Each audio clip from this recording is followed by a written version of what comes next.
मित्रांनो, आज आपण national public school and junior college या कॉलेजला आपण भेट दिलेली आहे.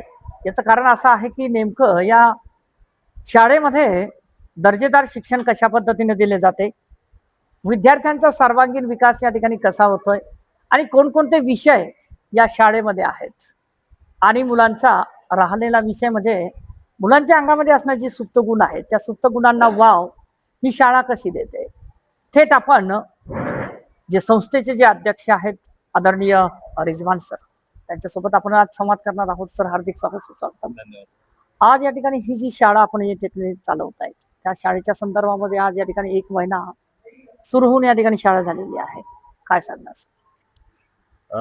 खरं तर हा जे आम्ही इन्स्टिट्यूट उभारलेला आहे याचा याला एक 8 वर्ष झालेले आहे आणि मला एक अभिमान वाटतो की धाड शहरामध्ये अल्पसंख्याक समाजासाठी पहिली इंग्रजी माध्यमाची शाळा आम्ही इथे उभारलेली, याचा आम्हाला अभिमान आहे. आणि आमचा या हेतू एकच आहे, असं काही नाही की फक्त एका विशिष्ट समाजासाठी आम्ही एक प्रयत्न करतो, असं काही नाही आहे. पण मला असं वाटतं मुस्लिम समाज शैक्षणिक क्षेत्रामध्ये भरपूर कमी प्रमाणात आहे. कारण तुम्ही पाहिलं काही आकडेवारी मधात आली होती जेव्हा पंतप्रधान मनमोहन सिंग होते त्यावेळेस जस्टिस सच्चर कमिटीची जेव्हा रिपोर्ट आली त्यावेळेस सगळे आकडे समोर आले की मुस्लिम समाजाचा 0.1 सुद्धा नोकरदार वर्गामध्ये नाही आहे. या सगळ्या गोष्टीला समोर ठेवून, कारण जर आपला पूर्ण शरीरामध्ये जर एक अवयव जरी निकामा असेल तर आपण पुढे जाणार नाही. तसंच एक समाज जरी मागे राहिला तर देश आपला प्रगती करणार नाही. तर या दृष्टिकोनातून आम्ही अल्पसंख्याक समाजाच्या विद्यार्थीसाठी एक इंग्रजी माध्यमाची शाळा इथे आम्ही उभी केलेली आहे. आणि आमचा हेतू एकच आहे की दर्जेदार शिक्षण इथे देणं आहे. त्यासोबत चांगल्या क्वालिटीचे आम्ही इथे शिक्षक आम्ही ठेवलेले आहे. त्यांचा इंटरव्ह्यू घेऊन आम्ही अपॉइंटमेंट करत असतो. आणि फक्त धाड शहराचेच नाही, तो मला एक अभिमान हा एक वाटतो याच्यात की सैलानी, ढालसोंगी, परत चांडोड, अवघडराव सोंगी, पारात या आजूबाजूचे जितके ग्रामीण आमचे गाव धाडला अटॅच आहे, जोडलेले आहे, तिथील गरीब विद्यार्थी सुद्धा आमच्या शाळेमध्ये येतात. विद्यार्थ्यांच्या सर्वांगीण विकासासाठी काय प्रयत्न करतात? आमचा हेतू फक्त शिक्षण देणे हाच नाही. ठीक आहे, शिक्षण आता शाळेमध्ये आल्यानंतर तो शिक्षण तर भेटणारच आहे. याच्यासोबतच आम्ही विशेष करून स्पोर्ट्समध्ये सुद्धा आम्ही मुलांचा एक आरोग्य चांगल्या प्रकारे राहावं या दृष्टिकोनातून आम्ही प्रत्येक सॅटर्डेमध्ये एक स्पेशल आम्ही हेल्थच्या प्रोग्राम ठेवत असतो. पीटीचे प्रोग्राम होतात. त्यानंतर हेल्थ विषयी त्यांना आम्ही जागृत करण्यासाठी डॉक्टरांना इन्व्हाइट करतो, त्यांचा हेल्थ चेकअप करतो. आणि सोबतच सर्वांगीण विकास, फक्त शिक्षणच नाही, एज्युकेशनच नाही, फिजिकल जर फिट राहिला विद्यार्थी तर तो काही करू शकतो. तर त्या दृष्टिकोनातून प्रत्येक याच्यावर आम्ही त्यांचं लक्ष ठेवून आम्ही कार्य करत असतो. आज या ठिकाणी डिजिटलचं तंत्रज्ञानाचं युग आहे, पण तंत्रज्ञानाच्या युगामध्ये या ठिकाणी सुसंस्कार जे आहेत ते या ठिकाणी विसरताना दिसत आहेत. काय वाटतंय आपल्याला? मला असं वाटतंय की हा 21st सेंचुरीमध्ये आपण जगत आहोत. आणि ही जी नवीन पिढी आहे तर या पिढीमध्ये संस्काराचा कुठे ना कमी अभाव दिसतो आहे. कारण जेव्हा आपण आपण तुमचं शिक्षण झालेलं आहे, माझं शिक्षण झालेलं आहे, त्यावेळेस आपल्याला एक परिस्थिती वेगळी होती आणि आत्ताची घडीला परिस्थिती वेगळी आहे. पण आम्ही त्याच्यात प्रयत्न करतो की काहीतरी त्यांना आमचे जे काही एक्सपर्ट असतात त्यांना बोलवून म्हणजे पर्सनॅलिटी डेव्हलपमेंट असो किंवा त्यांना धार्मिक काही माहिती देणे असेल, जे काही असं म्हणजे हे सगळ्या गोष्टी त्यांना देण्याचं काम आम्ही करत असतो या माध्यमातून. मित्रांनो, हे स्पर्धेचं युग आहे आणि स्पर्धेच्या युगामध्ये या ठिकाणी टिकणं अतिशय महत्वाचं आहे. कारण की आपण बघतोय की ही स्पर्धात्मक जो विषय आहे तो विषय अतिशय वेगळा आहे, परंतु आपण या ठिकाणी ही जी संस्कृती आहे ती विसरता कामा नये. जो आदर आहे तो आदर या ठिकाणी आपण रिस्पेक्ट करणं महत्वाचं आहे.